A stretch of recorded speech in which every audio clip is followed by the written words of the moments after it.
The Burden of Glory, a devotional for the season of Lent, produced by Northside Church. Monday, March 30th. Our scripture passage today comes from Matthew 25, verse 36 and 39 through 40. I was in prison, and you came to visit me. When did we see you in prison and go to visit you? The king will reply, Truly I tell you, whatever you did for one of the least of these brothers and sisters of mine, you did for me.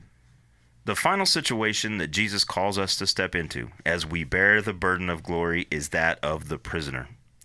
This might be both the most simple and difficult act of service that Jesus calls us to do. It's simple because we know exactly where we need to go to do it, but it's difficult because that place is prison. I've visited a prison a few times in my life, and every time I did, it was uncomfortable, unsettling.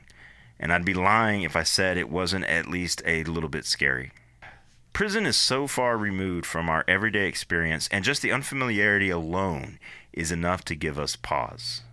The imagined atmosphere alone is daunting, but if we are honest, it's more likely the people locked inside that concern us the most.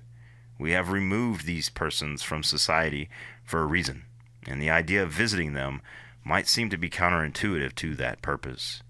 And yet, Jesus calls us to visit these folks because he loves them as much as he loves any one of us, and because he is there with them. When we visit those in prison, we are visiting Christ himself. As we've seen so many times before, Jesus doesn't qualify this call. He doesn't list any exceptions or conditions. He doesn't care why someone is in prison, what crimes they may have committed, or what kind of person they may be. The call is simple. Visit those in prison. In a lot of ways, those in prison are enduring the darkest situation of all those we've discussed this season.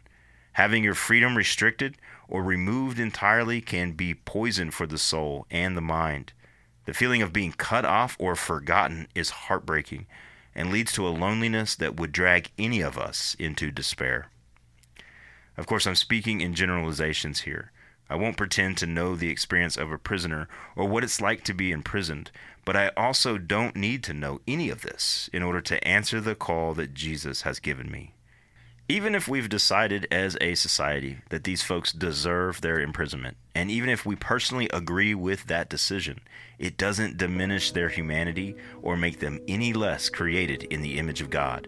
It doesn't mean they deserve any less love, and it doesn't detract from our burden of glory we've received to visit them, if only to remind them of all of this and that they themselves are remembered. Jesus waits for us in prison. Will we go visit him?